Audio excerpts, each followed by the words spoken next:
হরে কৃষ্ণ। নমস্কার বন্ধুরা, তোমাদের কাছে চলে এসেছি আজকে আবার একটি নতুন ভিডিওর সাথে। ভগবানের কৃপা তোমাদের উপর বর্ষিত হোক। ভগবানের ভক্তির 9টি অঙ্গ আলোচনা করব, যেমন শ্রবণম, কীর্তনম, স্মরণম, পাদসেবনম, অর্চনম, বন্দনম, দাস্যম, সখম, আত্মনিবেদন। 1. শ্রবণম। মহারাজ পরীক্ষিত কেবল শ্রবণের মাধ্যমে ভগবত লাভ করেছিল।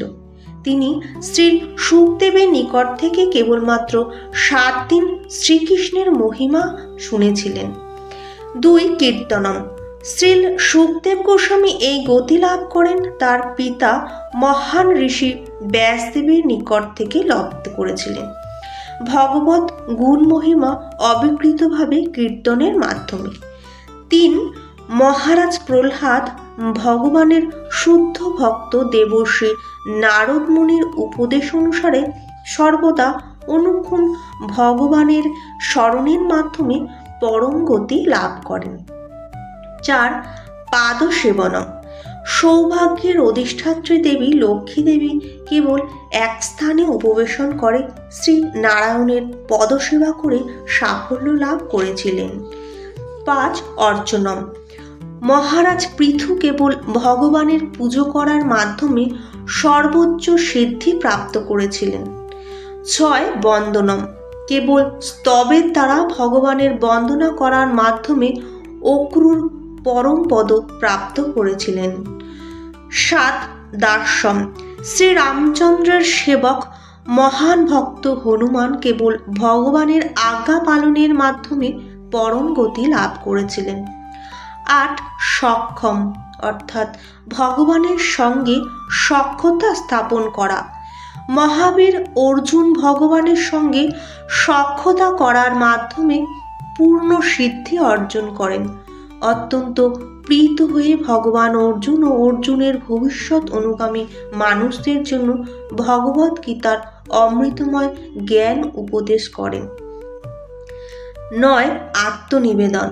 মহারাজ বলি তার যথাসর্বস্ব এমনকি নিজ দেহটিকেও ভগবানকে নিবেদন করার মাধ্যমে পূর্ণ সাফল্য প্রাপ্ত হন। মহারাজ অম্বরীশ উপরোক্ত 9টি ভক্তঙ্গই সাধন করতেন এবং এইভাবে তিনি পরম পদ প্রাপ্ত হয়েছিলেন। মহান সাধক ও ভগবত ভক্ত শ্রী যমুনাচার্য বলেছিলেন, যদ অবধি মম চেত কৃষ্ণ পদারবিন্দে নবন বড় সধামণি দত্তম রক্তমাসিতম তদবধি বত নারী সঙ্গমে স্মর্য মানে ভবতি মুখ বিকার সুষ্ঠ নিষ্টি বনঞ্চ। আমার মন এখন ভগবান শ্রীচরণের চরণাবিন্দের সেবায় নিয়োজিত হয়েছে এবং আমি প্রতিনিয়তই নব নব অপ্রাকৃতিক রসের আস্বাদন করছি। এখন কোনো স্ত্রীলোকের সঙ্গে যৌন সম্পর্কের কথা মনে হলেই আমার মন প্রীতৃষ্ণায় ভরে ওঠে এবং আমি সেই চিন্তার উদ্দেশ্যে থুতু ফেলি। কৃষ্ণভক্ত এমনই এক অপ্রাকৃতিক আনন্দে পরিপূর্ণ যে এর স্বাদ একবার পেলে জড় সম্পর্কের প্রতি আর কোনো আকর্ষণ থাকে না। নানা রকম সুস্বাদু খাবার খেয়ে ক্ষুধার নিবৃত্তি হলে যেমন আর আজে বাজে জিনিস খাওয়ার ইচ্ছে হয় না, তেমনি কৃষ্ণ ভক্তির স্বাদে পরিতৃপ্ত মন আর কিছুই চায় না।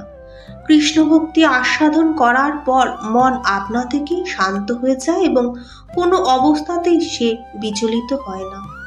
অভক্তেরা পরম পুরুষোত্তম ভগবান শ্রীকৃষ্ণকে কখনোই জানতে পারবে না। মনোধর্মপ্রসূত জল্পনা কল্পনা দ্বারা তাকে জানতে পারা যায় না।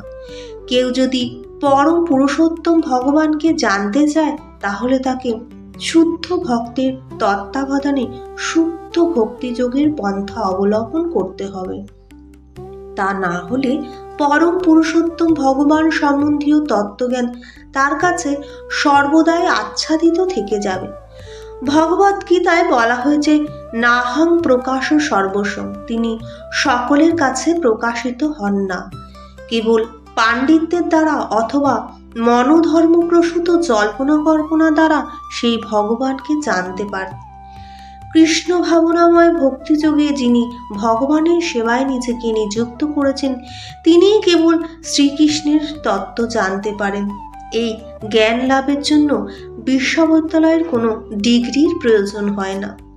কৃষ্ণ ভাবনায় ভাবিত হয়ে যিনি মুক্তির পথে এগিয়ে চলেছেন, তিনি প্রতিটি জীবের অত্যন্ত প্রিয় এবং প্রতিটি জীবই তার কাছে প্রিয়।